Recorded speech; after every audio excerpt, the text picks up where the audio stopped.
อาจารย์คะดีค่ะท่านอาจารย์ค่ะสวัสดีค่ะทุกคนค่ะค่ะคุณแอนนะคะก็คุณประกาศอยู่ด้วยไหมคะครับค่ะคุณประกาศ he's ดี here ค่ะคุณประกาศค่ะ Namaste and thank you so ท่านอาจารย์คะ I think we can start ประ ได้ กาศ เลยค่ะ do you have any questions from last week yeah.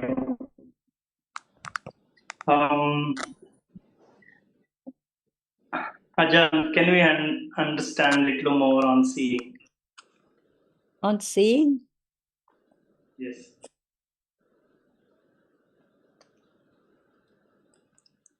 ท่านอาจารย์คะ ค่ะว่าไงคะคุณประกาศอยากจะขอความละเอียดเรื่องการเห็นนะคะเรื่องเห็นนี่ค่ะโอเคค่ะ is there seeing right now Yes. there's Ajahn. what is it real It is real. is it Dhamma Yes. is it not you or anyone or anything else seeing is only Yes. seeing but no understanding of the nature of seeing that what is it it sees. Is that right? Seeing is that Yes. which sees. But that which sees, what does it mean? It arises to see, right? Just to see only. Mm. So what is seeing is moment Mm. of experiencing what is seen clearly now, whether it's red Mm. or green or blue or white. It's a moment of experiencing the object. No idea whether it's green or white. It just experience the object so clear. So there can be the Mm. moment of taking it as something different. For example, the fake diamond and the diamond. If there's no seeing sees it so very clearly, how can there be the understanding of the differences between the fake diamond and the real diamond? So chitta, Mm. the reality which arises to Mm. experience the object from birth at moment of birth. There must be the reality which experiences the object conditioned to arise the first moment in life. As that's right. The first moment in life. What is Yes. life? Life is moment of experiencing whatever is there. No one can stop the condition for its arising because different birth condition, different plane of existence, like being born human being or deva or animal or snake or cat, depending on the birth consciousness and what condition the birth consciousness to be different, the different karmas. That's why we learn to understand about the truth of what is there. No need to talk about far away years and years ago because that cannot be known. But now it's there.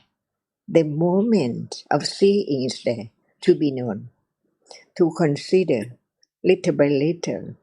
When there's no understanding, no one there at all. So the moment of seeing, it conditions the idea of I see. Even seeing just rise to see, it doesn't have any idea about I see because it just arises to see, not to think about I or anything at all. That's why Dharma is so very subtle. This is just the surface of the truth that appear to be studied to understand the subtlety of each reality. It is much more subtle than no one can expect. Because even right now it's there. No one understands the truth of it at all. Is that right?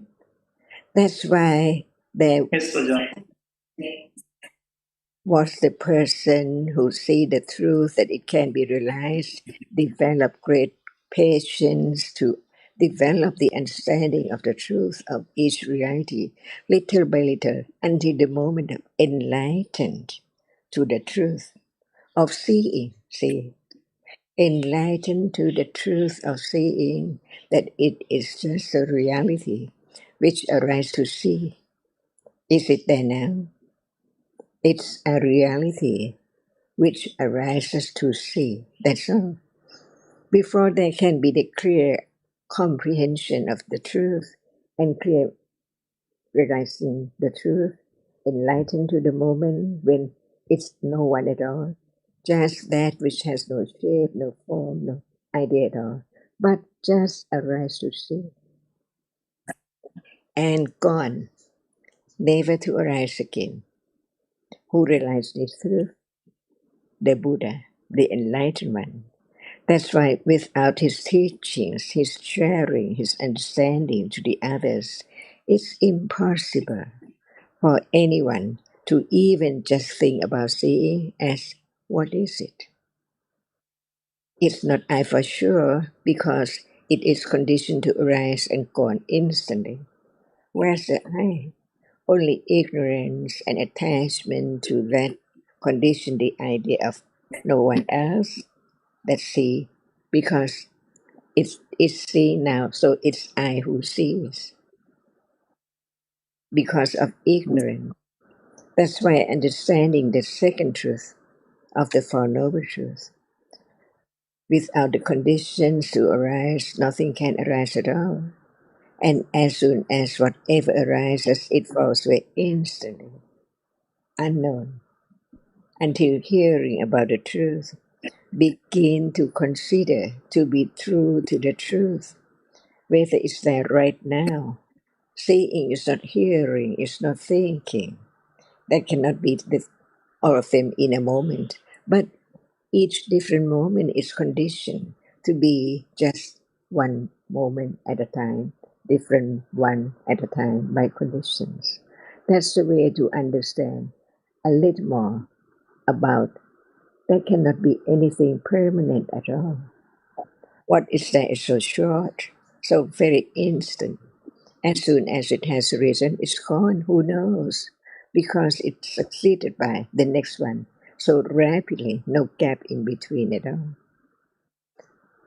Close one's eyes, nothing appear as stable and things at all. As soon as opening one's eyes, it's there everything instantly. How come? The rapidity of the arising and falling away of dhammas, no one can know without the teachings of the Buddha to begin to learn about the truth. What is there is real, so real, because it's there now. But how come? Before seeing, there's no seeing, and then there's seeing, and then gone. What's the use of just arise to see? Non-stop from life to life, eons and eons ago, no way out. Because in truth, no one at all. Each moment is Dhamma, different Dhammas arising, falling away all the time. So is it true? When it's true, it is Ariya Satya Dhamma. Dhamma which is so true. Satya Dhamma. And Panya understand the Satya of the truth.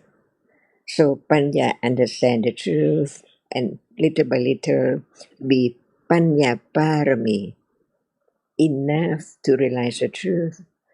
Little by little, stage by stage, comparing to that which has arisen and accumulated how long ago? More than just 100,000 years. So how can there be moment of realizing that so very deep reality which is there, innermost, the seeing? It because it's not the eye, and it's not that which impinge on it, but the reality which arises and falls away is conditioned to arise to see as soon as the what is the color or what is there impinge on the eye base. So from head to toe, that's the source of the world. Without the head, the reality, head to toe, no word at all. Is that right? No seeing, no hearing, no smelling, no tasting, no touching, no thinking, no like or dislike at all. That's why learn to understand the truth, to be true to the truth. Pacha, Panya Parami. See? And Panya Parami condition other Parami too. Because Panya realizes that when there's no kusla, it's like akusla instantly, unknowingly. So now, ignorance about the seeing stuff, right? Yes. So is ignorance a reality? Yes, Ajahn. That's why no one there at all. Learn to let go the idea of someone or something, because in truth, nothing arises until there's condition for its arising, so it has risen and fallen away instantly. And this is the life, the truth of life from birth to death, on and on and on and on. Is it true? Yes. A little more confidence of Satya Bharami until hearing again about what is there, so very deep, and understanding the truth that is so very subtle. Satya Bharami develops firmly and firmly and firmly to realize the truth that is so deep. And that is the Samadhi, right understanding of what is there, the way to realize the truth, the Eightfold Path. At this very moment of understanding, so very little, but on and on and on and on, by conditions. Is this the only way to understand what is there right now as it is? Seeing is not anyone, not you, not I, or anyone at all. It's gone instantly. So it cannot Mm. belong to anyone. Is this enough for seeing to talk about little by little? To understand the truth that seeing is Yeah. We, real. It's a Dhamma.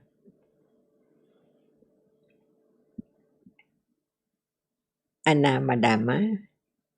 And the moment of seeing is citta.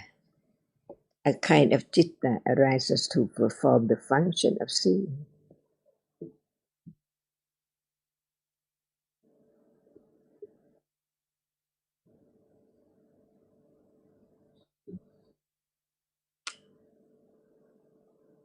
A little more understanding about seeing until it is realized the nature of seeing, not that which is seen at all. Begin to distinguish the differences between the reality which sees and that which is seen. It cannot be the same. That which is seen cannot see, and it can be seen only. It cannot be heard, it cannot be touched, so it's not anyone at all. So, what is seen now?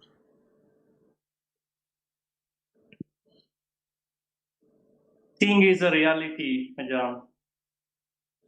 Only that we say color, light, or whatever.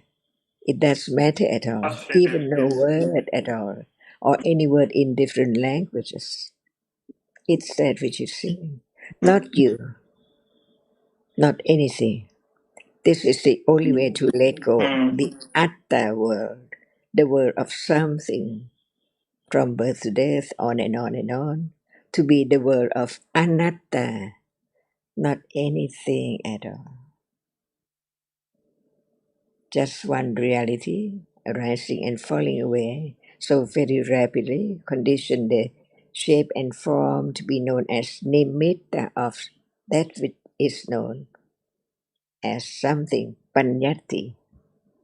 So now I see the panjati of the color, different color, and that is be known as kun prakash. See, the idea is there as soon as the what is seen. So very rapidly, just one dot until it's become head, shirt, and each what we take for eye and eyebrow and so on. This is the word of truth, Satchadama. And when it's realized, no doubt about it anymore, Ariya Satchadama. So firm of no one. It's the word of that which is conditioned to arise and fall away endlessly as long as there are conditions for what arises, it arises. That's all. Right now. Is it true? So Yes, Ajahn. begin to understand the virtues of the enlightened one. So great. Paying respect to the truth is paying respect to the one who has realized the truth. Otherwise, who's the Buddha? See, to pay respect to. Without understanding the virtues, no answer. Is that right? To whom you pay respect? To the Buddha? Who's he? Now, when there is the understanding of what is that right now, pay respect to the enlightened one. Without his enlightenment, the world is so dark, like in the dream, fancy dream, from life to life, and waking up. See, the awakened one is the Buddha from the dream and imagination. Is it true right now? It's gone, everything gone, but no understanding of it, so it seems to be permanent. It seems it is something. That's why learn to understand the truth. Be firm, confident to the truth.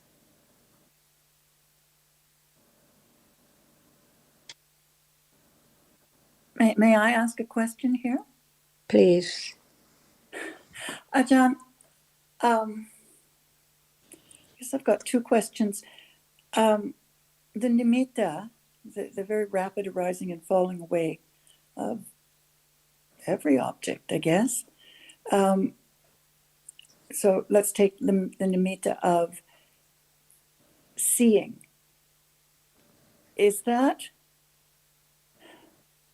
at that stage? I understand it's an image. The nimitta is an image of what is appearing, what is being.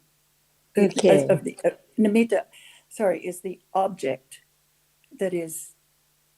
No, It's not known, but the object that's arising and falling away immediately. At what point does that become a concept? can there be right understanding directly of only one moment? No. That's it. That's why not one moment of seeing is Right. known. That's why so many moments of seeing. And it is the nimitta of seeing. Not Yes. without many moments of seeing, there cannot be nimitta of seeing. So no matter now, just we take it for one moment of seeing. In truth, it's not one moment of seeing, but it is nimitta of seeing, not of other Yes. reality. So it comes from nimitta of one reality at a time, like nimitta of seeing. So many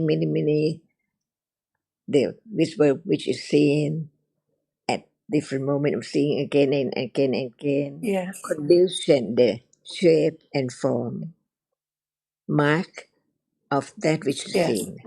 as something as even the hair, not the head, Yes. not the eyebrow, see? So Right. very rapidly. And when what cannot be known by only one moment, they must be known by nimitta of one reality, and then go on. Nimitta of many things, many realities together to condition, shape and form and mark and sign of something. Yeah. For example, the shape and form of a hair, a strand of hair. How many solidity, Many, many, Mahapudarupa many. and so on. And it's just the hair. But what about the face, the ear, the eye, the lips and so on? That's why what is there? As the nimitta of the eyebrow, nimitta of the hair, nimitta of the nose, nimitta of the ear, all are nimittas. Mm-hmm. And different shape and form, different marks is known. Take it for something like hair, Mm-hmm. ear. So And from one moment to many moments to be one nimitta of one reality, and when they are all together so very rapidly, it's one sign or mark of something, yes.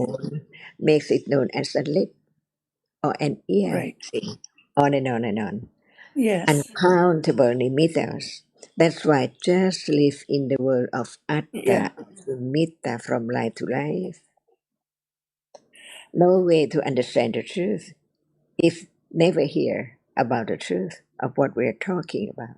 To consider whether it's true or not, Mm-hmm. it has to be one's own careful considering from hearing, studying. That's why Buddha said before he can say anything, he would say, listen carefully. Listen carefully. I will say what about the truth. See? So now it's the word of the Nimitta for sure. Yes. Yes. And when it becomes shape and form and something, that's then a concept. Is that a nimitta Certainly. of a concept? So certainly because it's made known as Right. a snake or a cat. See? Even Right. there's no word at all. So Right. concept of that which is seen, Right. concept So, of that which is heard, and so on. yeah. So panyati makes known. Yeah. The idea, The the idea, thinking. not the panya. No, Panya not the panya. understand. Yeah, Panyati. panya. Yeah. Yeah. Yeah. And this Okay. so very, how do you say, so very useful because to understand the truth is not wrong at all. It's so true. It depends on how much confidence of the truth Mm-hmm. to keep on, listen more, understand more. And that is the only way to get to wear away the ignorance and attachment. Otherwise, nothing can wear away the attachment and ignorance of what is seen right now, Right. no matter that which is seen or that which sees, no matter what, is covered up so Mm-hmm. very thickly, dirtiness, no understanding of the truth. Just live in darkness in the world of dream, fancy dream, from Yeah. life to life. And to understand the subtlety of all kinds of reality is the only way to let go attachment and ignorance by itself at the moment when it understands the truth. Yeah. And that is the path. So it's not just the word samadhi, sammasankappa, and so on, but right now, understanding this is the only way. Understanding the subtlety of life, of what is now appearing. Mm-hmm. Keep on. It. I'm sorry, John. Go ahead, please. This is the only way to keep on seeing the beauty of the truth, see Mm-hmm. the value of the truth. Right. The most precious moment in life, understanding what is Mm-hmm. that it is. It's not anyone, but it's the understanding. So it understands no one. Right. It becomes clearer why it doesn't really matter what the words are for No. realities, because they Mhm. can't accurately describe in such a way that it can be understood without a lot of listening and considering. And in some cases, giving a name to the reality makes it even harder. Never, yeah, Yeah. never So enough yeah. So that yeah. enrooted. That's just become clearer, because when I think about seeing, for instance, that is very hard to even conceptualize what it in fact is. And It, that is such, yeah, and that is Satya Barami. Be true to the truth. mhm, That's why understand what is meant by Nama, Rupa, mhm. Yes. Parichetayana. See, Yeah. only that moment. No doubt Yes. about the Nama and the Rupa. And when you say it's very hard to conceptualize seeing, Hmm. that agrees with what Achan often reminds us, that in a day we don't even think about seeing, No. right? No. We. We know, Yes. For sure. For yeah, sure. there's no attention to seeing at all. None. But even when one is thinking about seeing, I found these past few weeks of discussions, when there's been so much discussion about seeing, and John has been asking questions about seeing and what it really is. It it's just become clearer. Well, we don't know, and Yeah, that we don't we know. right, and that yeah, we don't know it's that subtle, um, that we don't know. But even thinking about it, it's hard to even think about it when one doesn't know. But when one doesn't know what cognizing, experiencing, I don't know what are, you got to throw those words right out the window. I think I can see how they're just for communication between Well, people discussing the Dhamma. But it gives you some idea the difference between Nama and Rupa, for sure. But thinking about seeing, it's happening. yeah, so that we can Because begin to consider. I think I hear you, for instance. Hearing, I think I hear you. So there is hearing. But There's hearing, there is the experience of sound. Sound yes, appears. Same with yes, when seeing, visible object appears. right, So we talk about seeing in order to remind us that at that moment, without seeing, there's no the appearance of visible object. Without exactly, hearing, sound cannot exactly, appear. So exactly. we do that so that we can start considering, because Yes, it's there. It does not appear, although it does not appear because the pandya is so weak, weak. Yeah, and I, I, we can start to understand how yeah, difficult it is, at least. exactly. Yeah, I think yeah. it's a starting point, but to Can I jump actually, in? Can I jump in? Why I listening to hearing, which is, of course, we haven't think about it during the day, but I found that I just keep on thinking about I'm not thinking or I'm not seeing, because the atasanya itself is so thick. It unbreak. I mean, it's there all the time. So I think seeing, the most common thing is the hardest, because you seem to bypass it all the time, like seeing. Hearing is better because there's unpleasant sound that you heard, like someone that's on the construction, and you said, okay, this is just visible object, that the sound, and then hearing that seems to be thinking. But once again, the thinking, the manotawan, the mind door, reflected as at the sanya again, that it's a sound of a construction. It's breaking something, or unpleasant thing. So it's so subtle because everything is just coming back to self, and that's the hardest. It's just so difficult in every moment for me, and even this discussion, it's always going back to, is it me understanding, or it's I who understand, or I who don't understand. And that's what Tadajan remind me, that in online or on ground all the time, or in writing, or when you watch the record tape again, it's just so difficult, to the point that I just keep doing on the work, that on my tasks, without try to think about it. But I think without understanding what Nama and Rupa is, it would be impossible to realize.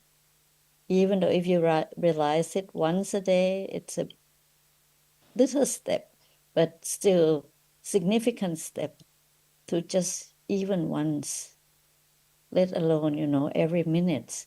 And in the earlier, when we discussed about seeing, Tanajan always start with from one point and a lot of points until it collected, accumulated, until it's become a nimitta. But if you think like reverse engineering, that from the big thing and boil down to little dot, dot, dot, dot, dot, dot, dot, until it's just one dot. I don't know which one is better. So that's just my 2 cents. Thank you. Mm-hmm. That would be your conceptual understanding of it.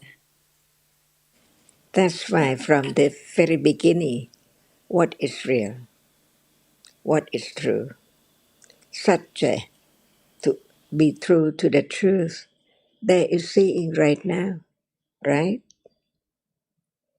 It sees, no one sees, beginning to understand what is it. The seeing is it, not anyone. Seeing sees, be true to the seeing. It's not I as before. But what is seeing again? It's a reality which arises just to see. It means that it cannot hear, it cannot think, it cannot like, or what else at all. It arises just to see, no matter how long ago, and this life and other life in the future. Seeing is seeing. It's conditioned. No one can make it arise. Begin to understand the truth of no one. No one sees, no one likes, no one thinks. Each reality has its own characteristic and its own function. It cannot change. For example, seeing has a function of seeing. It cannot hear at all. So is it true? Begin to be truthful to the truth, little by little, little by little. When it's true, it cannot be changed at all. Satya Dhamma. It's Dhamma, it's real, and the truth of it cannot be changed at all. Satya Dhamma. Until the moment of realizing the nature of seeing. Ariya Satya Dhamma. Experience the truth as the truth. The truth of seeing, the truth of hearing. Seeing cannot hear, and hearing cannot see, different conditions, different moments of rising and falling away. So where's the I at all? Learn to understand the very, very subtle truth. What is there as something before? In truth, what is it? That it cannot be that which has been taken long time ago as something. For example, what is seen is only that which is seen. Even this, so hard, so difficult to understand the truth, the very, very deep and very, very subtle truth. That which is seen, wearing away all the idea of something. because what is seen, just a dot of light, no matter red or blue or what, we take it by its appearing, but it cannot be other thing at all. So from head to toe, no one at all. Beginning to learn about the ultimate truth. Actually, why is seeing? See, never thought about it at all. So what if should condition gradually, little by little, to think insert in a moment, which usually the flood of ignorance, attachment, and all akusala. And it's time so very short to arise to interrupt the currents of that which is all day in one's life. That's why understanding that how long it does matter to develop the understanding, to let go very, very gradually of that which has been taken, so very firm about the something. In truth, what is something is not something. It's just a reality there, arising and falling away. Mm-hmm. And this is the parami, Satya parami.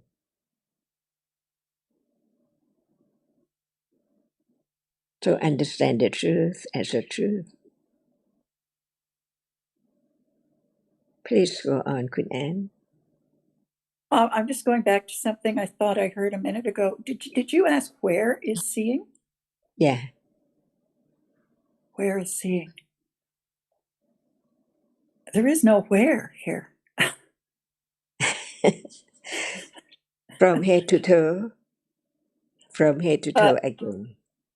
Yes, sure, from head to It's not toe. away. It's not away or out. No, it's not away. It's one of the inner See, inner at the inner eye, ayatanas.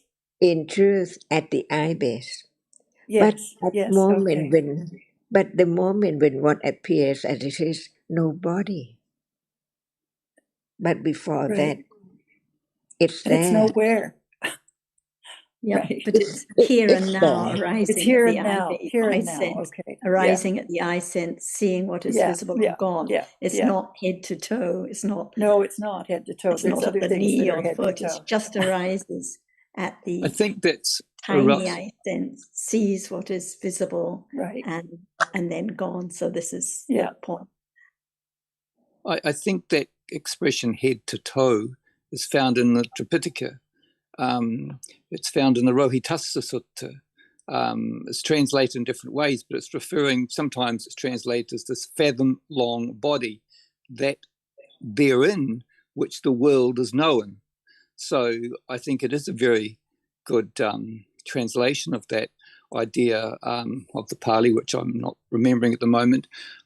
It's found in the Rohitassa Sutta. So it's the Gochara. It's referring to all the Gochara that can be known within, which is sometimes this expression Tanajana is used from head to toe. I no doubt that's quite close to the Thai translation.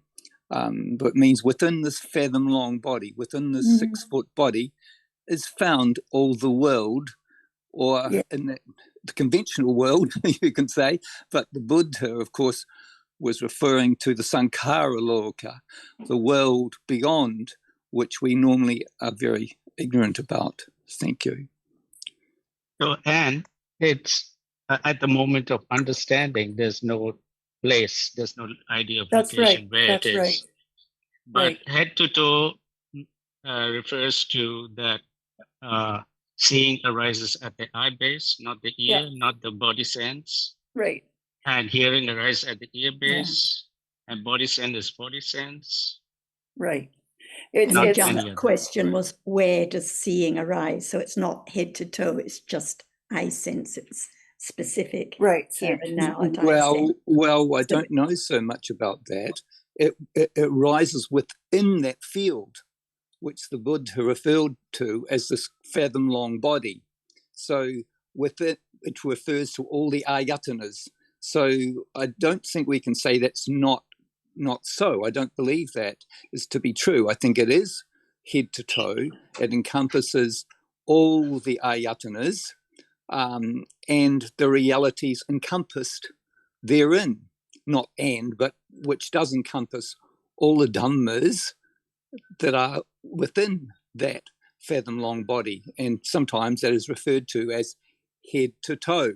It's an unusual, well, it's not really unusual, it's just another way of describing that reality that the Buddha talked about in the Rohitassa Sutta quite clearly. He referred to it as a fathom-long body, but that's an English saying. I forget the Pali, but it's referring to the measurement of the body that can, all the experiences can be known within. Okay, I'll leave it at that. Thank you.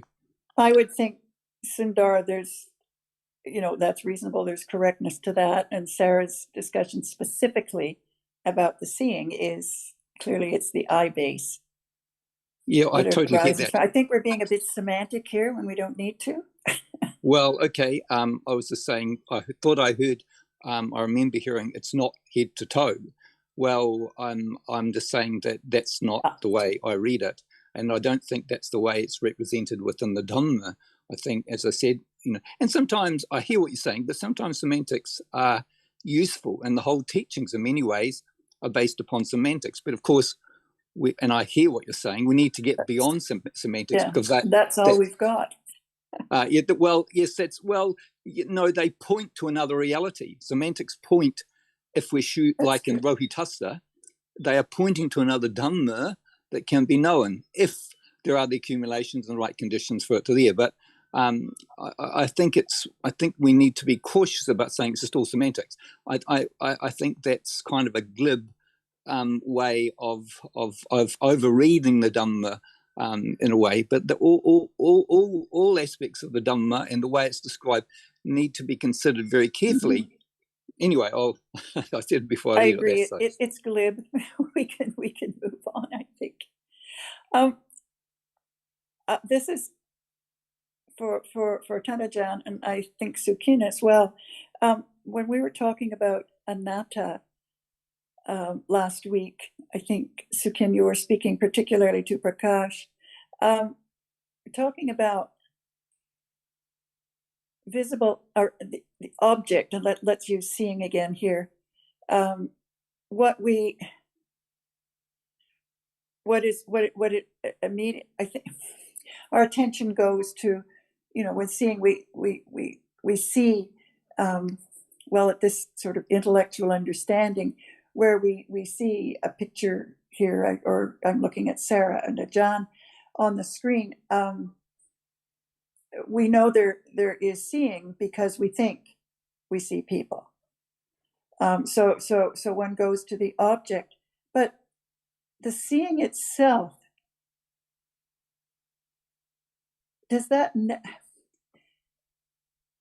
necessarily follow an understanding of the object of the rupa? I got that impression from something that was said last week. So I guess my question is there any reason to think that sort of there's usually more understanding of an object than there is of the experiencing of that object? I don't think we were talking about understanding directly, although what you just said is seeing under the understanding of seeing depend on the understanding of visible object. Of course, in the long run, and gradually, this distinction has to be made by Panya. Yes. The difference between Nama and Rupa. But what we were talking about was that with the little understanding, with intellectual understanding, and even when we start to hear about seeing, we acknowledge that it's a reality based on the experience of visible object. It's because visible object is being seen, or actually, in fact, something is seen even immediately, and it's not truly or really visible object that is understood as being the object of seeing. Right. It's something seen, but still something seen, some face seeing, some person seeing. We can understand that that's based on some colors that I experience, Yes. some visible Yes. objects that I've experienced. So Right. based on that experience of visible object, we infer Yeah. that there must be seeing. Correct. That was the Yes. discussion. That was not. Yes. Yeah. Yes, I remember that Sukin. I thought I'd heard something else as well. And I appreciated all you had to say on that subject last week. That was very helpful. Yes, right. So it's the inference. The function of seeing is to see what is visible. So if Yes. there's no understanding of what is visible, Okay. how can there be an understanding of seeing or its function? Just a Dhamma which arises at the eye sense and sees what is visible. And I just have one comment on what Kun Ju was, I just heard her saying, I didn't hear the start. People have the idea that seeing sees ... and then there's a collection of dots which are seen, but it's not like that at all, because when Ajahn refers to a dot of light, it's like a speck of light. It's just to show it's so tiny and so fast, but it's just what is visible. What is visible now is what is seen, and there has to be the seeing of what is visible again and again before the nimitta appears, but it's not like the dots gather up into a picture at all. That's not what is visible object. It's just what is seen now, that which is light and has color, just that which is seen and then gone and is seen again and again, countless times, even in a split instant. So the dot analogy or speck analogy is just to show that what is visible is so minute and arises and falls away so fast, but they don't collect up at all. It's not ...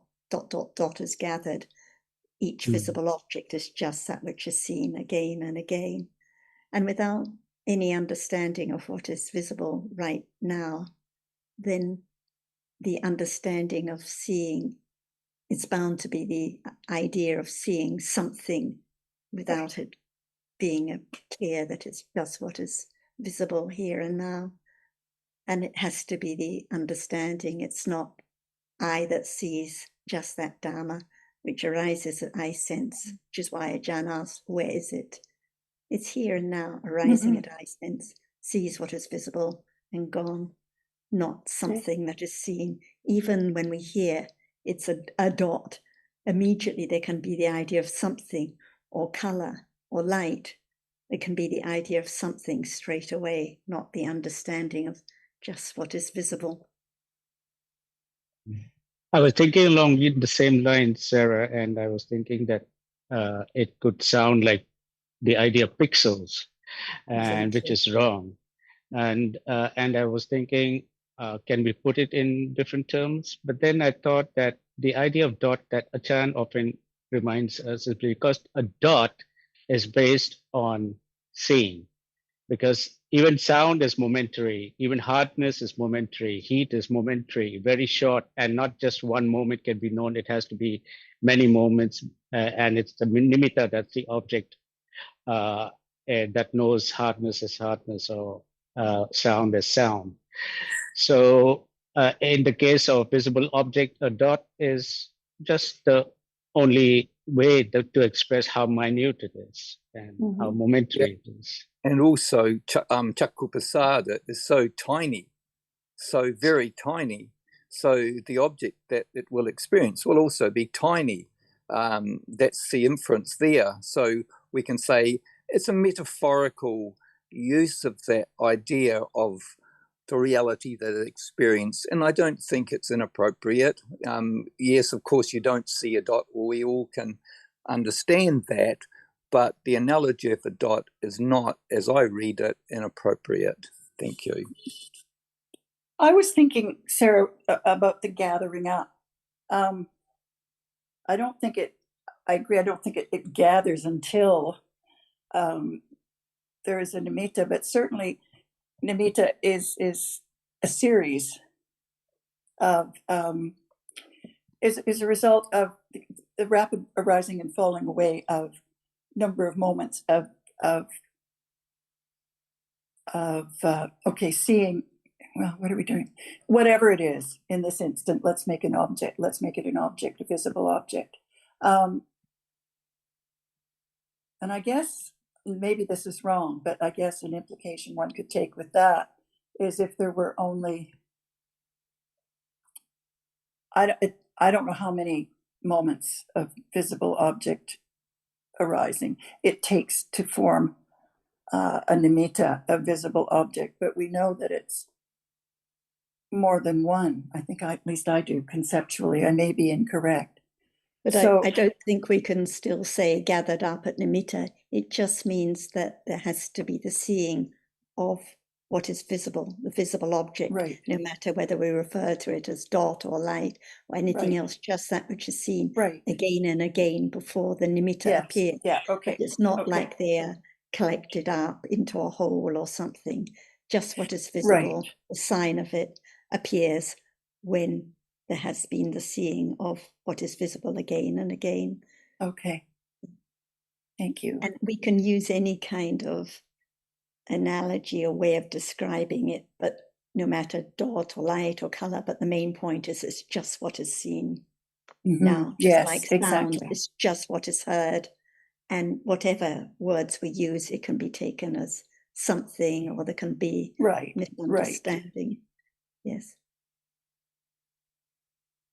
Nimitta is just a descriptor of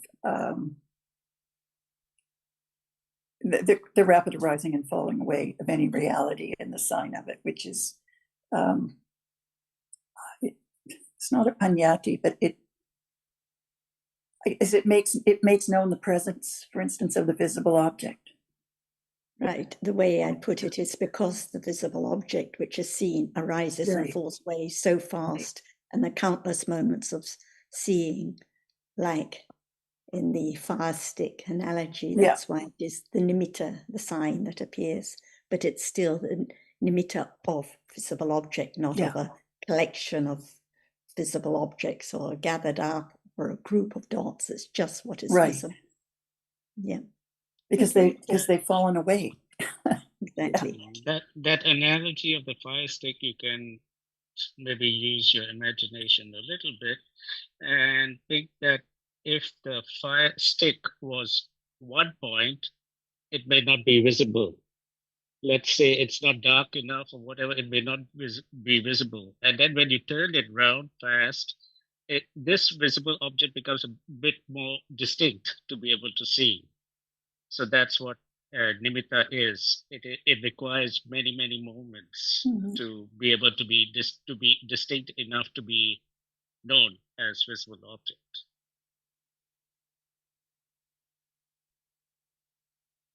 And it's right now. So the seeing is right now. Yeah. Yes, we know it arises, but it's here and now. What is seen is right at this moment.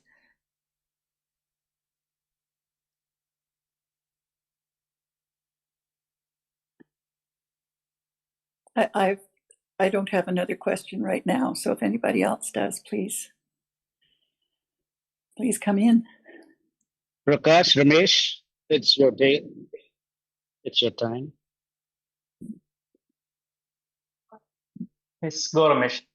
Prakash, I don't have any questions because some technical error, I missed some, couldn't able to join in between.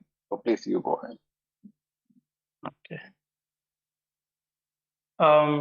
So for my intellectual understanding about nimitta was the multiple dots makes it an imaginary of sign and mark, and then the concept arises, this is mobile, or this is stable, or this is pencil. Is it the right intellectual understanding?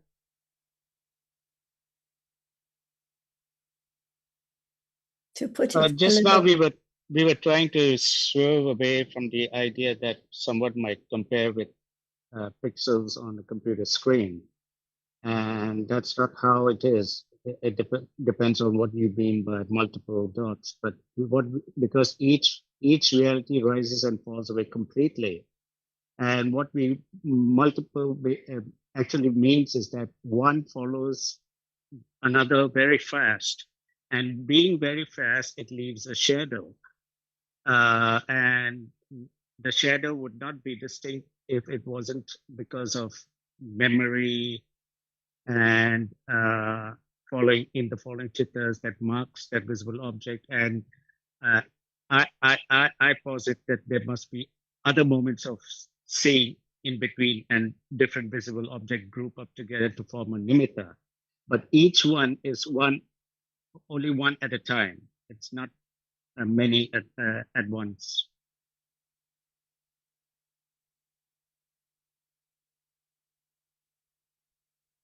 If we dot to one, bring a image We or can't hear you, Prakash. sign there. Sorry, yeah, please go ahead. No, we can't hear you. Can you repeat? It can't hear me. Just move myself. Prakash, to put it a little more simply, what is seen, what is visible, is seen again and again. There are countless moments of seeing different visible objects again and again. And the sanya is marking each one that is seen. So there comes to be the thinking about, and because of the nimitta appears of what is visible on account of how many moments of sees visible object again and again. And it's marked and remembered, which conditions thinking of shape, form, color, idea, stripes, person, and so on. So it's because of sanya there comes to be the thinking about the shape, the form, the details, and so on. If there was no nimitta, there wouldn't be the thinking about the shape, the form, the details, the color, and so on.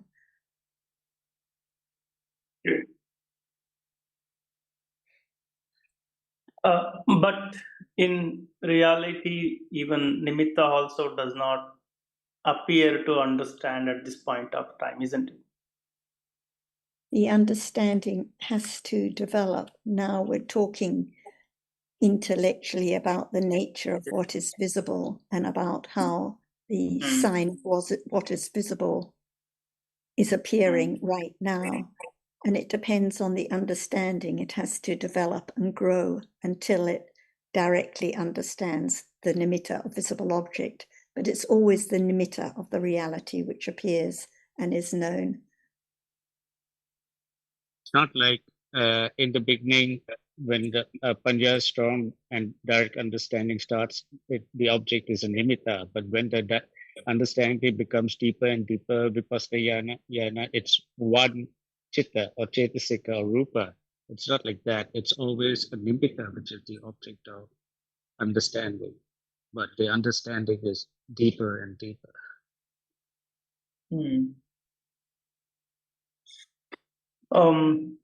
Beginning of today's discussion, Ajahn mentioned there is a seeing, and it is always taken, I am seeing, something is seen, that is ignorance.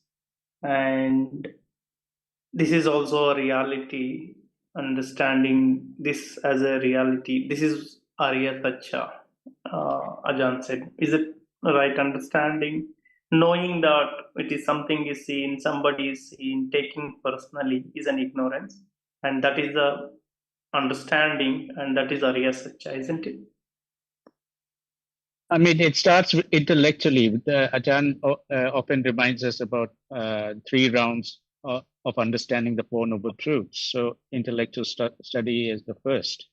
So you wouldn't know if you hadn't heard the Buddha's teachings, the difference between concept and reality. You only know after you hear the Buddha. You have to know about different Paramatha Dhammas, and distinct from concepts, what otherwise the whole world knows only concepts, and in the world of nimittas and know only concepts and take concepts for reality. But after hearing, you begin to know that ignorance, for example, is a Dhamma. It arises very often, it arises most of the time, but it's a Dhamma, it's not me. And that is intellectual understanding. That's the first round of the Four Noble Truths. And this is why we talk about seeing and what is seen about different dhammas. So, as you say, there can be more understanding of what is the truth, what is satcha, because without discussing, considering what is seeing right now and what is seen, then there cannot be the understanding of what is ignorance or what is wrong understanding. So we have to always come back to the dhammas now, what is appearing now, not collections of dots or other ideas, but just what is visible at this very moment. Yeah. If you think about collection of dots, that is again another concept, isn't it? It's not the Because that is not understanding of appeared what yet. is visible. It's not what is seen right now. What is seen now is not any collection. It's just what is visible at this moment. And this is going to continue, Prakash. Our ignorance, how we have known experience with ignorance and attachment and wrong understanding. So when we hear the Dhamma, we still have that tendency to interpret what we hear in those old ways, So we're going to go wrong again and again and again. So that's natural. That's going to happen. Just a couple of points I'd like to make here, and they have been made before. Prakash, just because there is the seeing of a person, which even arahatas do, this has been talked about many times, that's not wrong. That's not wrong. So Ajahn also often uses the expression, let the Dhamma work its way. And that's by establishing a correct pariyatti, a correct foundation for the Dhamma to grow. That does take time. So, yes, we will think in different ways, just thinking, have different concepts as objects, which are just unrealities. At the same time, again, I want to reiterate, just because it's the idea of a person, which we know is just a convenient concept, to have that idea is not necessarily wrong.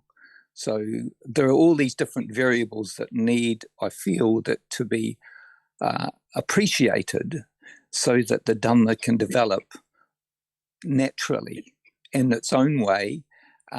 But we will always have to keep on considering the Dhamma, because I do think it's possible to go off track in different ways with misunderstandings that we may have accumulated. Okay, thank you.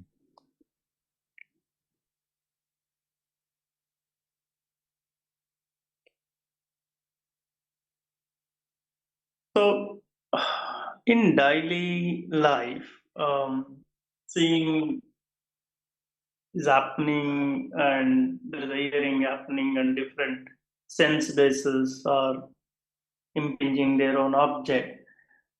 Getting into this kind of little understanding is the right way of understanding, isn't it? I mean, that's the question you have to answer yourself. I mean, what can we say? I think also, Prakash, we can also say that, and Ajahn often asks us, is that true? And of course, she doesn't tell you how to think or what to think. She presents the Dhamma, or according to the Buddha, she presents the Dhamma as she faithfully records it in her own words, and then it's up for us to evaluate.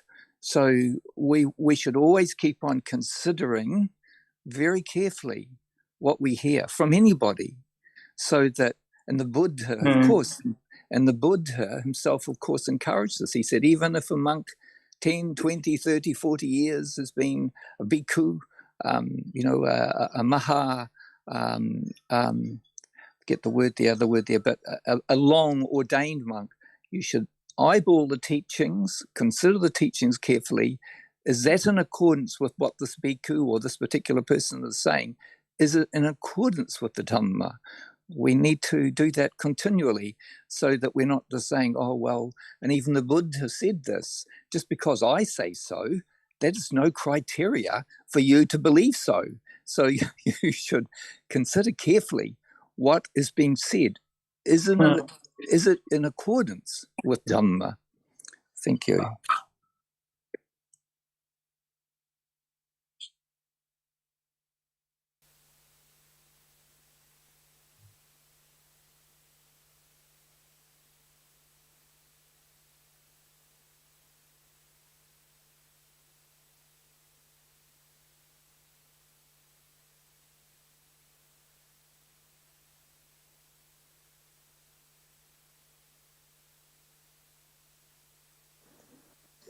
Is that the body?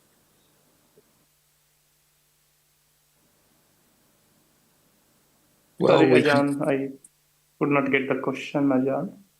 What are they?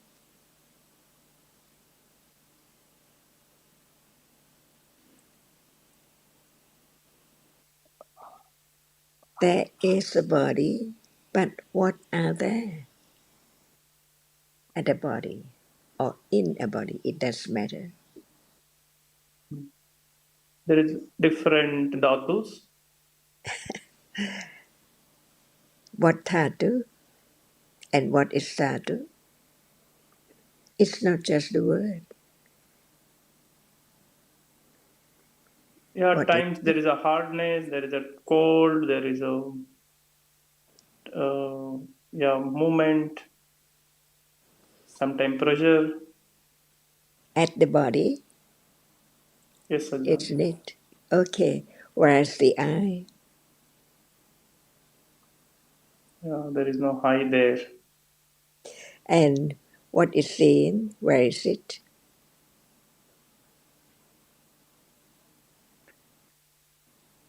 What is seen is also uh, seen is object, visible object, and it is there when it is seen. At the eye or far away? Yeah, it appears like it is high, EYE, high. That's why there is the word opanajiko. Get closer and closer to the truth of what is there right now. Otherwise, it was drawn away, far away to so high or so long distance and so on, all the time. No understanding of the source of the world.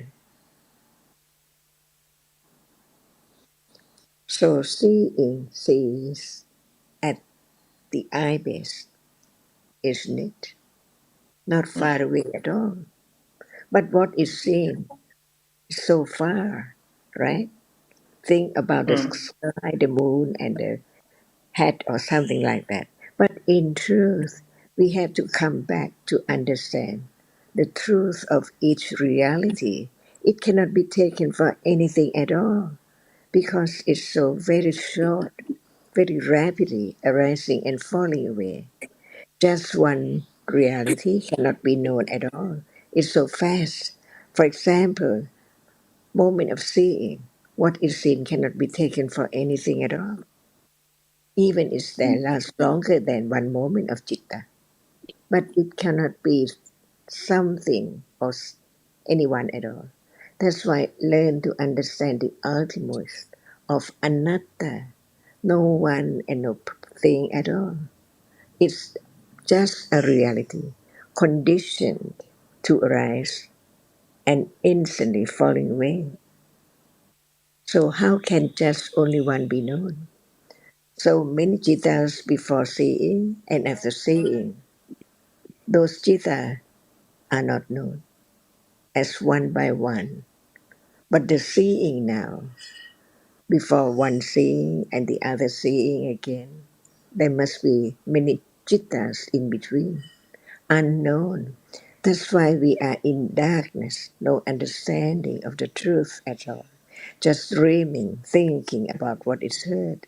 But in truth, it is much more subtle than anyone can imagine at all.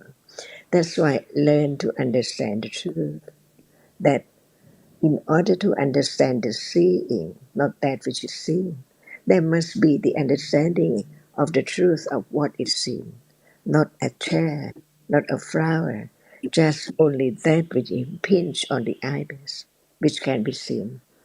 And just a moment so short because we talk about the process of seeing, before seeing and after seeing what are there, until ignorance, attachment are there. So very subtle.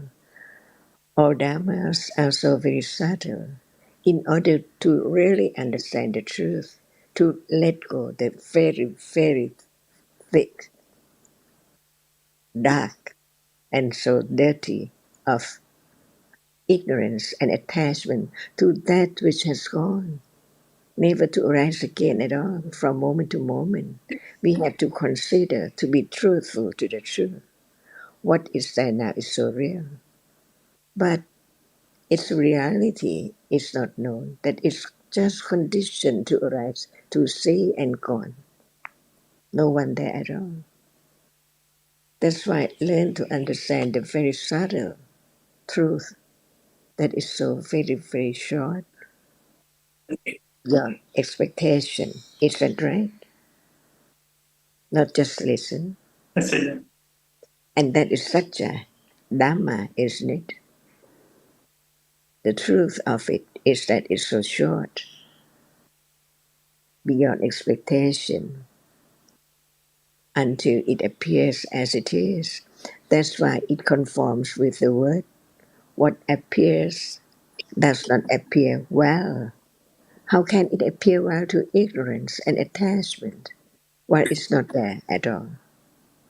That's why learn to be true to the truth, that the truth is so very subtle. Just learn about one word at a time, like Dhamma, no one, not anything at all. It is just a reality which is real, different from other reality. One reality is different from the other reality. For example, attachment is not aversion. It's not anyone at all. It's conditioned to arise. Without its conditions, it cannot arise at all. So this applies to all dhammas which arise. It has to be by condition and following instantly. Very, very difficult to understand the truth because what appears does not appear well at all.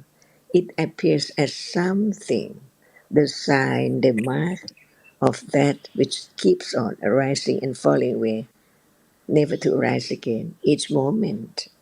So that's why the understanding only can gradually wearing away ignorance and attachment to that which is not that anymore. That's why learn to understand the truth one word at a time. For example, seeing without the eye base and that which impinges on it, no condition for seeing to arise to see that which impinges on the eye base. So now, what appears does not appear well because it appears as something far away from when it's there, appearing. Understanding more deeper and deeper, deeper and deeper, confidence of the truth, that it doesn't matter at all how long the truth that Buddha has enlightened can be realized to those who develop the understanding of the truth little by little, which means let go wrong understanding and cling, taking it for I or something from life to life, years and years ago. That's why learn to understand the truth is so very short. It's conditioned to arise and falls away instantly. So not only one can be known because it has arisen and fallen away instantly, followed by many different realities. So just learn to let go ignorance little by little. The first round of Ariya Satya is so true, but it's so deep, it's so subtle. That's why it needs more understanding of other realities, which is not seeing, hearing, smelling, tasting, touching, but learn to understand what is there little by little. Right understanding itself cannot understand the truth, the nature of the characteristic of reality without other conditions. That's why learn to let go about no one because all by conditions. What is there? Now we just learn about seeing, hearing, smelling, tasting, touching. The chief of experiencing the object clearly only. What about thinking? What about attachment? What about other reality in life? Anger, aversion, or attachment? Very different degree of each one. That's why learn to understand the truth in life little by little, to have confidence of the truth, that the truth is no one and no thing at all, because what is conditioned to arise falls away instantly. Without conditions, nothing can arise at all. And that's why there is no one at all. Because what is the one? What is someone? Can anyone find out? Seeing is seeing, hearing is hearing, thinking is thinking. That's why I have confidence of the truth of Dhamma. Whatever is real is there, unknown. So it's taken for something because seeing and then thinking about that which is seen, condition, the idea of something by shape and form, nimitta, to be something there. But in truth, what is there gone? Nothing, again and again. Is this enough to understand or not enough? Yeah.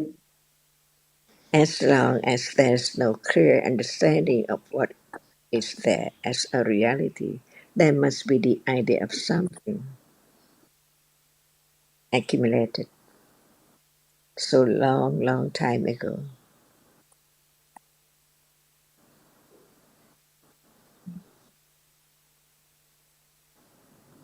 So the point of listening is to understand the truth, to be true to the truth of each reality. Seeing gone, see, now they're seeing and then gone, unknowingly, from moment to moment, all day.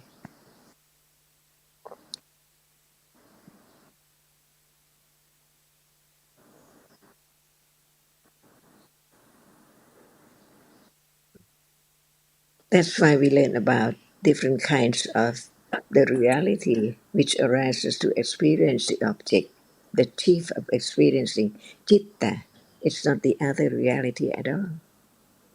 It's only that which arises to experience the object by conditions, all by conditions, and gone instantly.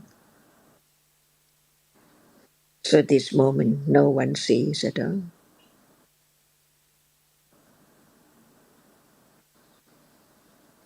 And this has to be stressed again and again from the start, because otherwise, as you know, Prakash, people hear about seeing and straight away there's the idea of I or someone or a person seeing. But it's just a Dhamma that arises Hmm.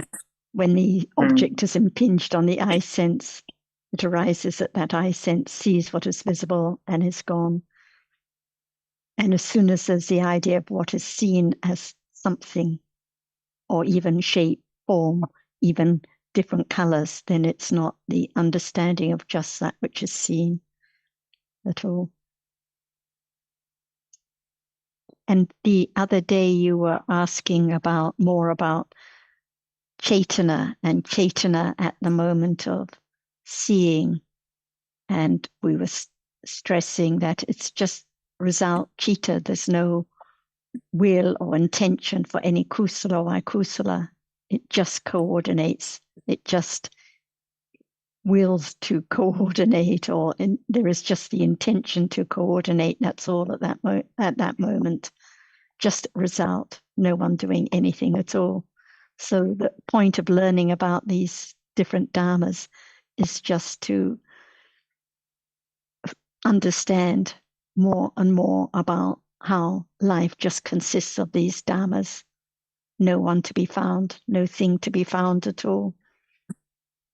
Did you have any more questions about Chaitana?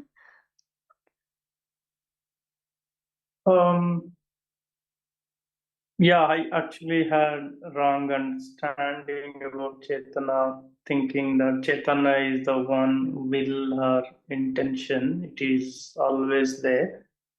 I think last discussion, it was little understanding. Sometimes it does function of coordination, and sometimes it does bring the intention. So actually, it always has the function of coordinating. Yeah. It always has the function of coordinating at every moment. So there's always that function of coordinating. But when it's result chitta, like at moments of seeing or hearing now, there's no kusala or akusala involved because it's just result. So it cannot intend for kusala or akusala to arise. So that's why it just coordinates. It just has that function of coordinating or willing the coordinating, but not of any kusala or akusala.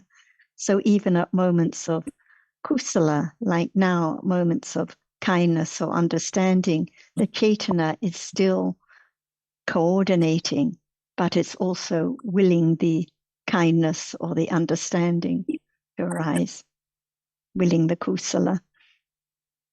And at moments of attachment or anger, it's still coordinating, but in addition, it's willing the attachment or the other akusala, chitta and chaitasikas to arise. When we say it's coordinating, it means that by sahajata pachya, kama sahajata pachya, it arises and conditions the chitta and chaitasikas that it arises with. It's karma at that moment too, at every moment. So as we discussed the other day, two kinds of karma pachya, two kinds of karma condition. This is one, and the other is when the kusala or akusala is strong enough that it can bring results. When those results come about, it is by karma pachya, nana karnika karma pachya, the karma condition that brings results at a later time. It's quite a deep topic, Chaitana.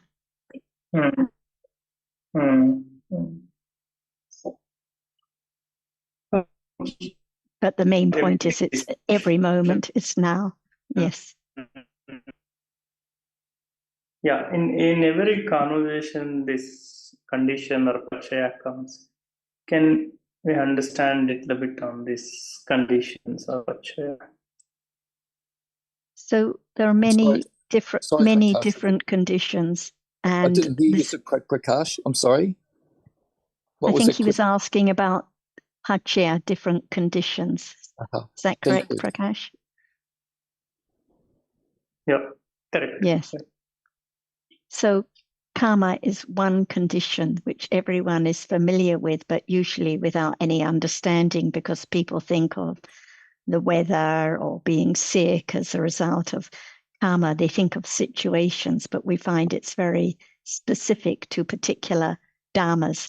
There's always the reality that is the conditioning factor, the paccaya, and then the reality which is conditioned, the paccayupanna.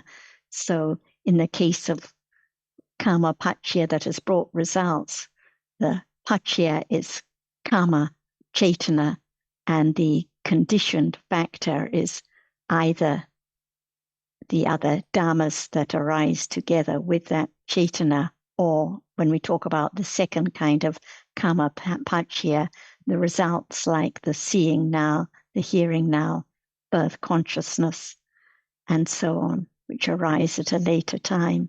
So karma is one important paccaya, and there are many others. I think that we've referred to the paccaya that leads or conditions the habit or the accumulation of different kusala and akusala states, like why is there understanding now? Because the habit has been accumulated by this other condition, which is very broad. Why is there suddenly anger for no reason? By habit, by this other condition, natural decisive support condition. And we've also talked about how at moments of akusala, the roots are lobha or dosa or moha, or lobha and moha, or dosa and moha. Moha is always a root. So this is another condition, root condition. And the wholesome roots are alobha, non-attachment, adosa, non-dosa, or kindness and understanding. So there's always alobha and adosa roots, but not always understanding, panya. So we just learn little by little. Actually, what we are discussing all the time is about different conditions, like eye sense is a condition for seeing. What is seen, the visible object, is a condition for seeing. We learn a little by little by understanding about different dharmas, a little more about different conditions. No dharma can arise without conditions. And you've also learned that at every moment in life, citta arises and falls away, and it has to experience an object. So object condition, aramana paccaya, is another condition. Without an object, there cannot be any arising of citta and cetasikas. So little by little, we learn about different conditions, different paccaya, just to understand no one that is willing, no one that is doing anything at all. While being visible It's difficult to hear you, Prakash.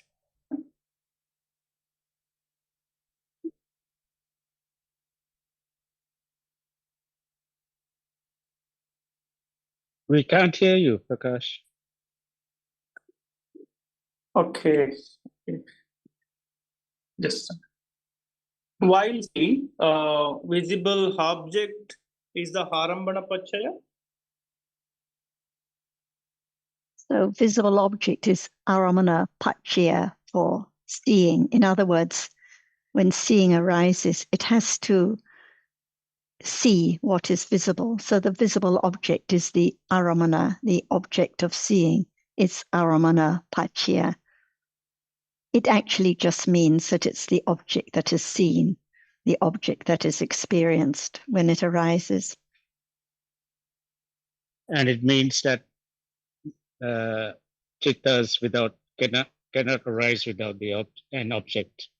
So object is only when without object there's no chitta. It doesn't mean the object does anything or the object It's just what is seen, that's all. And at a moment of thinking, the idea, the concept is aramana paccaya. It's not a reality, it doesn't do anything, but it just means it's the So object of thinking.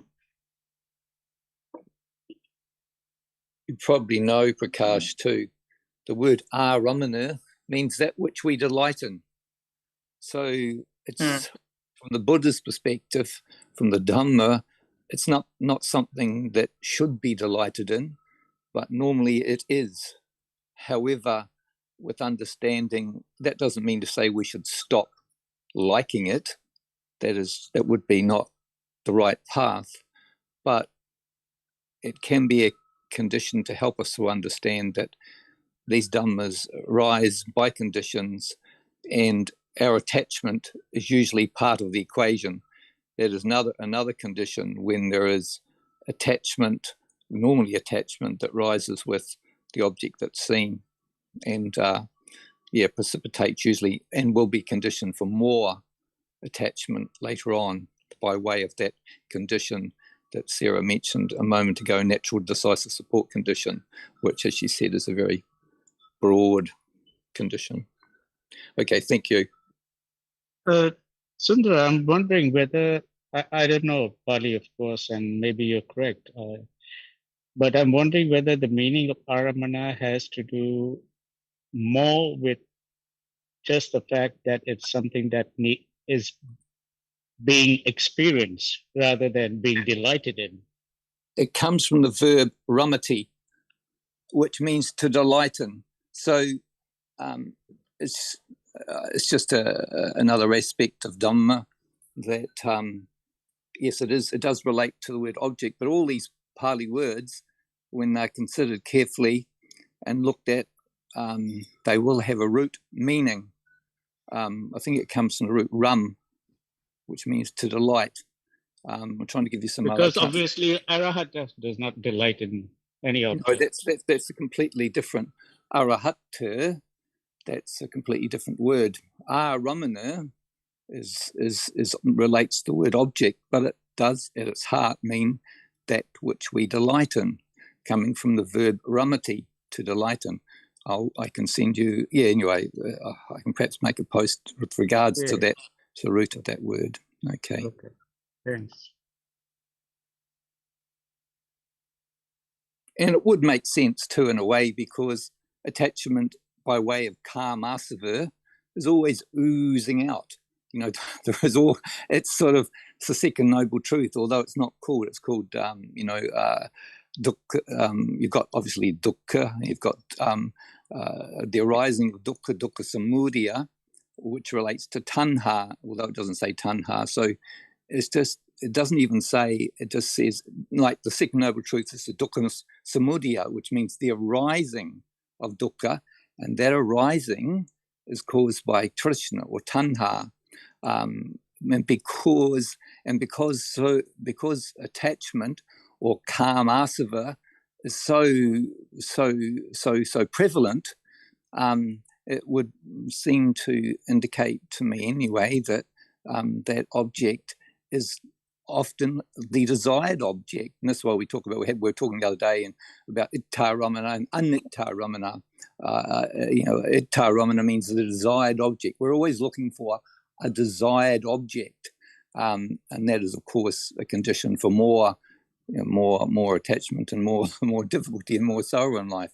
So all these words have they are connected in different ways, whether we're saying ittha ramana, where we're saying aramana, whether we're saying samudaya, whether we're saying tanha, we're referring to attachment, which is very, very fundamental to our view of the world, to the way that we view the world. We want it to be pleasant, we want it to be desirable, and this comes out in different ways, especially as I mentioned earlier on, by way of karmasava, which is the asava of sensuality, which is oozing out so much and so prevalently in our life. And of course, that word karmasava is different from the word kamma.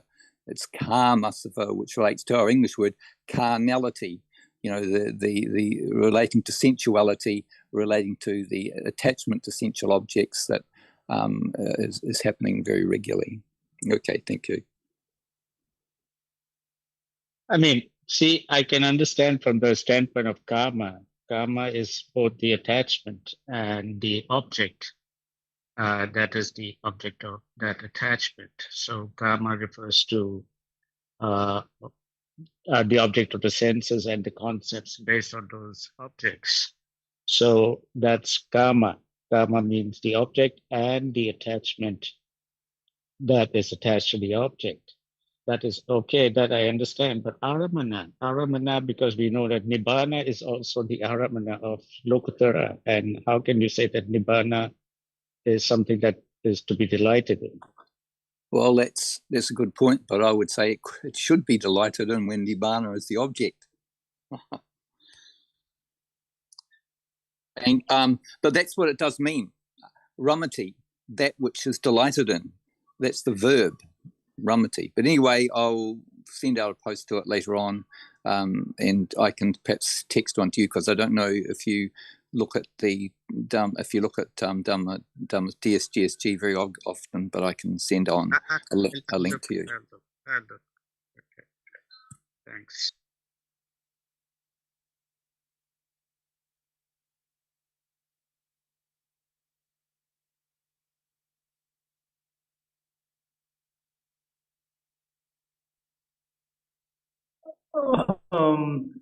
Sarah, while you are explaining Chetana, you also mentioned Sahajata Pachaya. What is the meaning there actually? And is it for coordination? It is called Sahajata. You can probably tell us that, actually, I'm sure, by way of your own language. Yeah. So, yes, Sahajata is a good question. Sahajata refers to the arising together of dhammas, the association of dhammas. So in this case, the chitta and cetasikas all arise together and condition each other. So this is Sahajata Pachya. When it comes to rupas, it's more complicated, but here it's the chitta, like Chaitana, it is the Pachya for the arising of the other Cetasikas in the chitta, and it's also that which is conditioned by the arising of the chitta and other Cetasikas. So this is Sahajata Pachya, referring to those which arise, condition each other, and fall away together. So at the moment of seeing, the Chaitana, it doesn't condition by way of willing kusala or akusala, but it coordinates by karma Sahajata Pachya, Sahajata Karma Pachya. It means it conditions the chitta and cetasikas, coordinates together by way of karma and the fact that it is Sahajata Pachya. So all the other chittas and cetasikas condition each other by Sahajata Pachya, but Chaitana is karma Sahajata Pachya. It just means it's born at the same time, Prakash. Dịch pháp đàm online thứ hai ngày 29 tháng 9 năm 2000. Born at the same time, so they're born, jata. Jati relates, as you would sure know in your own language, means birth or origin. And then saha means with. So born with at the same, born with all the other, born with at the same time, arises at the same time, like chitta and Chaitasika, they arise at the same time. So they're born together with. So it's called, as you probably relate to in your own language, Sahajata. It's a little more subtle because, for example, a group of rupas, minimum 8 rupas arise together, are born together, fall away together. But the primary rupas condition the other rupas and each other by Sahajata Pachya. But the other rupas that arise together with those Mahabhuta rupas do not condition each other or the Mahabhuta rupas by Sahajata Pachya. So it's a little deeper.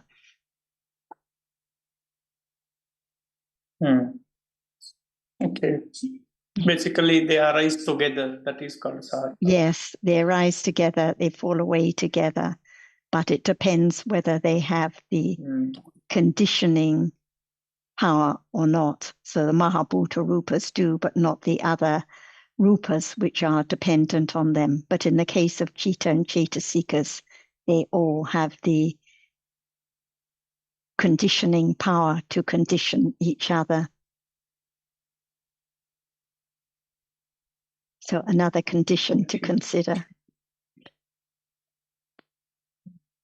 Let's see if Ajahn would like to add more on any of these topics. Which one? Shall we talk about it again a little more?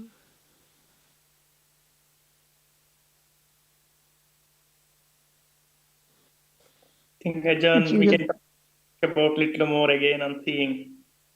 Seeing again, right? Yes.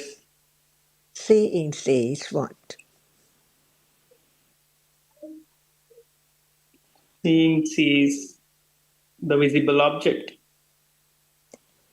Is it the delightful object for seeing? Sorry, Ajahn, I could not hear the question. Is what is seen the object? Is the delighted object for citta to experience it clearly, no matter what aramana is there? When we talk about aramana, it's the aramana paccaya for all kinds of citta, isn't it? And citta is the only one, reality, which experiences the object clearly. It's the delighted object for citta to experience it clearly, no matter what object. Otherwise, why it experience the object? Because it's delighted object for citta to experience clearly.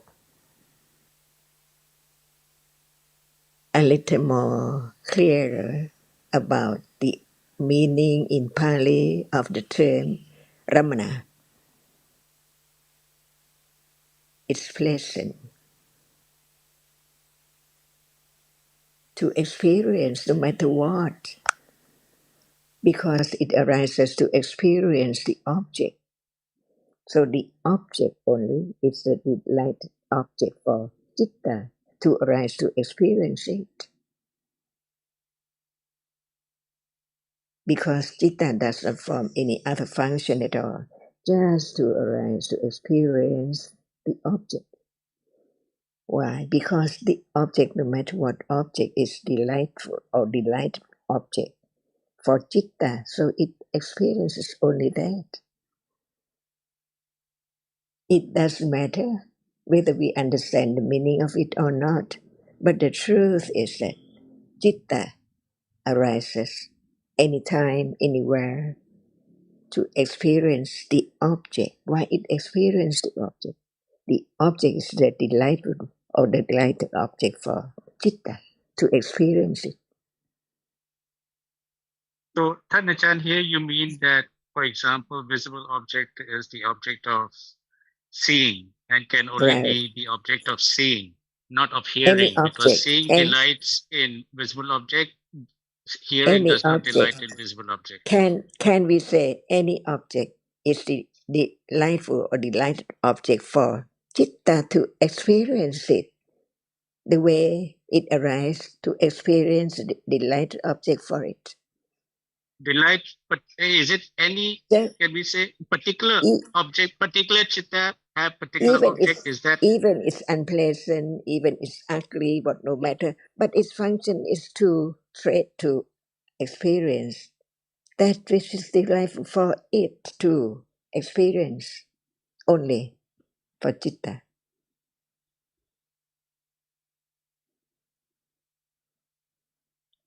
That's its nature, Sukin. It delights. Yeah, it's the word delight that I'm a bit distinct.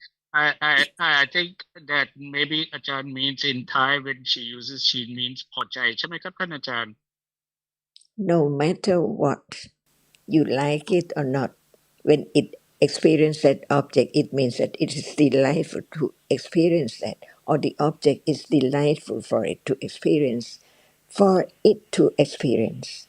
Only that meaning. For Ramana, Aramana. Yeah, they mean the same thing, Tanajan. Ramana, Ramana, and Ramana. It's the same word, essentially. One's just a slight intensification of the other. That's why I believe it's called Ramana, because it relates to delighting. And I believe even in the hell, even if you're born in a hell world, that chitta or delight arises. We're delighted to be reborn again, even in a hell world.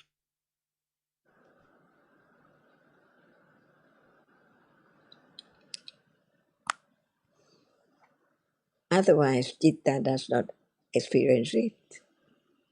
But no matter what, Citta experiences that because it is delightful for Citta to experience.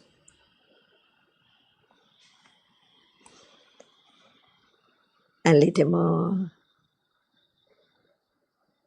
food for thought, for consideration, to understand just the word aramana for any kinds of citta, any kind of aramana.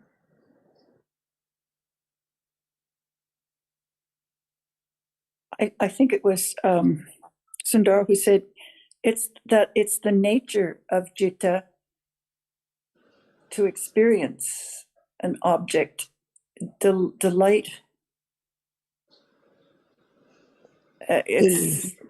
You almost wonder if there's attachment there, but it's not attachment. It's citta.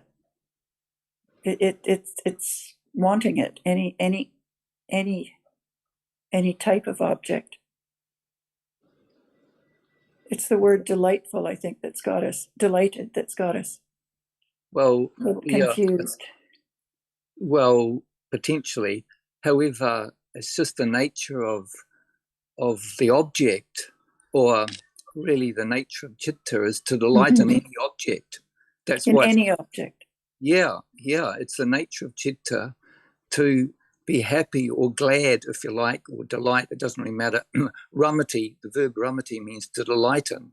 So it's just the nature of the citta to delight in the object because of the proclivity, for karma asava, this proclivity that there is always, that arises for attachment, to any object, even really unpleasant ones. The object is called aramana paccaya. And of course, I think it's important to remember that these are just words and they convey different, yes, as you were saying before. However, its understanding is different from these conceptual meanings. Our understanding can be developed slowly and gradually, so there is a better understanding of these different objects, to know, of course, that ultimately they are not delightful, but it is but I was just saying before, as Ajahn seems to be intimating also, that ramana, there is this delight in the object that appears all the time. It oozes out by way of karma asava so very often. That doesn't mean to say there can't be understanding and more detachment, but that, as we know, is a very slow and gradual process. It actually made me think of bhavasava as well. Well, that's slightly different, It's different asava for sure, but it's keep on going. Well, I was just going to say, it's just the desire to keep on going. We see seeing, hearing, smelling, tasting, and touching, we see them to be worthwhile. So there is a condition for them to go on, for us to keep on going. We're very attached to living, to going on, to becoming. So we want to become because we see it's worthwhile. But of course, that's the nature of ignorance, as Tanajan would remind us, that it covers over the nature of things all the time. It's covering over.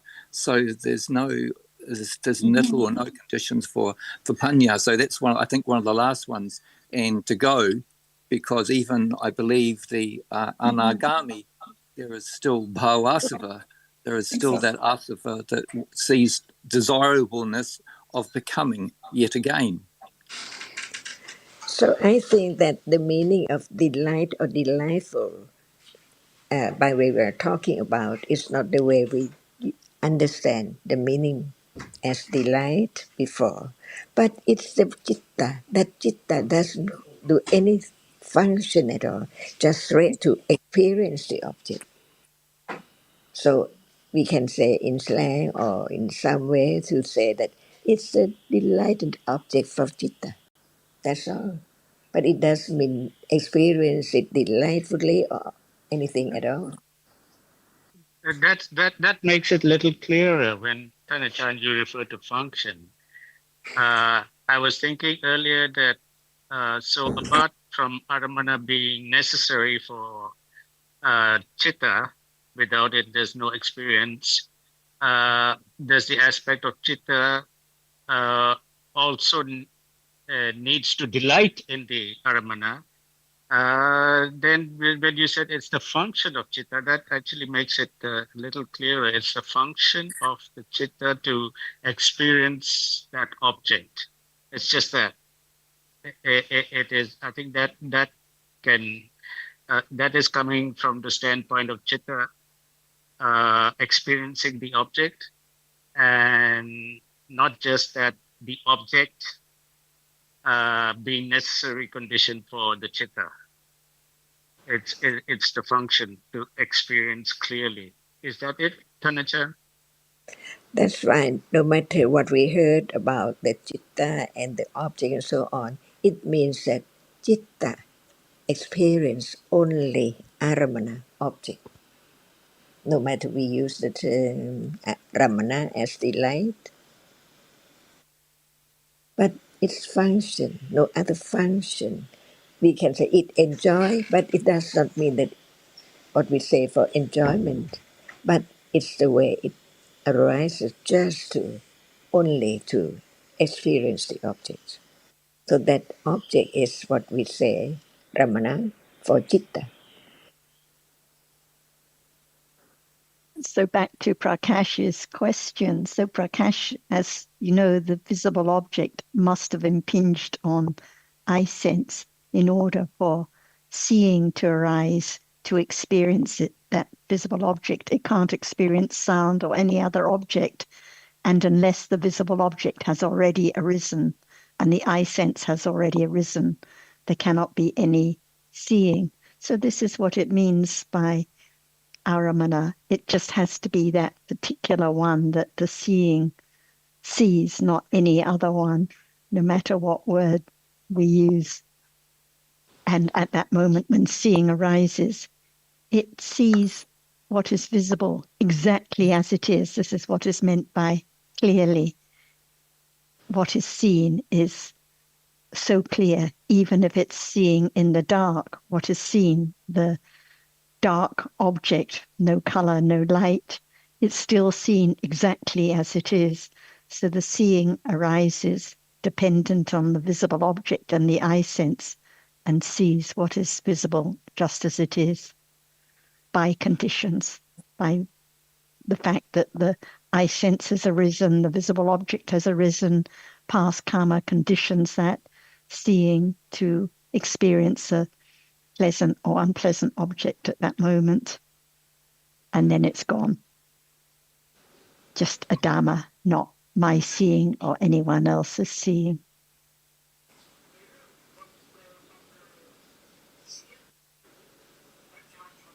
While seeing, will that be a delightful? Because we discussed earlier, at the time of seeing it is vipaka.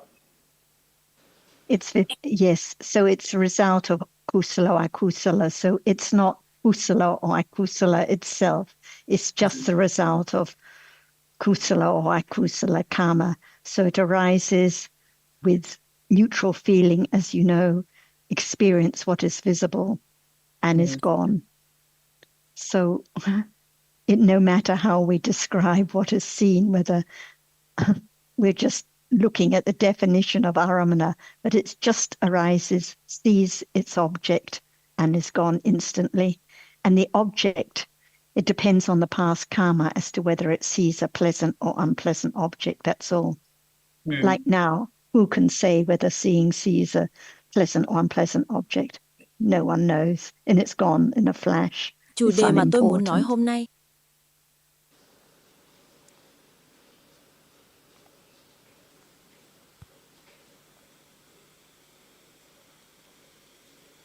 Okay, it's almost time to finish. Let's see if Ajahn would just like to add a last few words. Usually one always experience something delightful, right? For that person.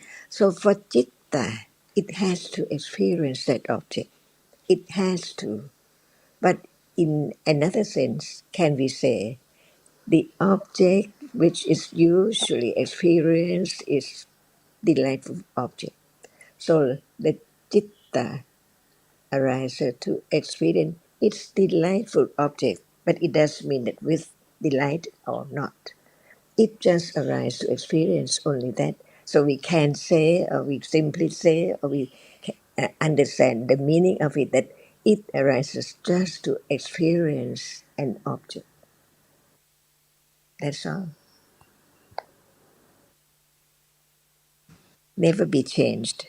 Citta arises to experience an object, not at its will, but by conditions.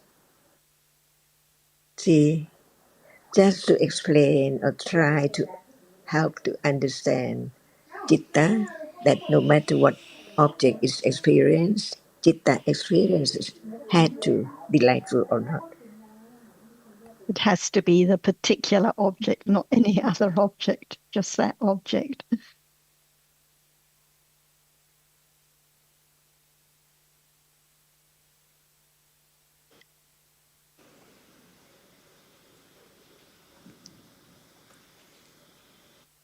So can seeing see a bottle,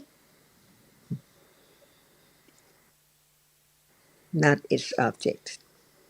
A bottle is not that seeing's object, right? Yes, yes, sir. So no matter what we say, delight or not delight, but it has to, it always, it has to, all the time, experience objects. No one at all learn to understand that even seeing cannot change its object. Can we say that seeing sees its appropriate object? Yeah, I Appropriate, think but the appropriate or particular, just like a child wants to have a particular ice cream, a chocolate ice cream or strawberry ice cream, it has to be the right object, the one that That's it's right. That's desired. right. And in this, just the same way, seeing has to see that particular object, Right. not any other one. The right object. Yeah. Yeah. Good analogy. it does not like or dislike the object. Its function is to experience the object, no matter in what way we explain any idiom.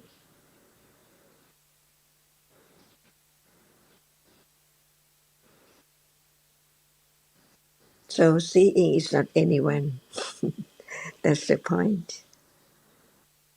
To understand the truth of actually there's no person, no one, not anything at all.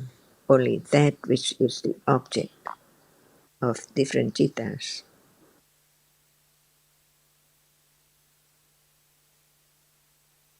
But it's not known yet, the seeing. It has to be known, no matter how long. So now we're talking about it, to be conditioned, not to forget it, not to consider it, not to attend to the moment when it's there, experiencing an object right now.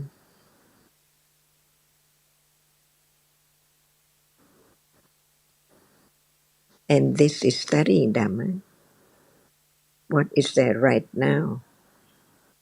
understand a little more of just conditioned moment, conditioned reality by different conditions like Chetana, see, a condition for each moment of experiencing an object.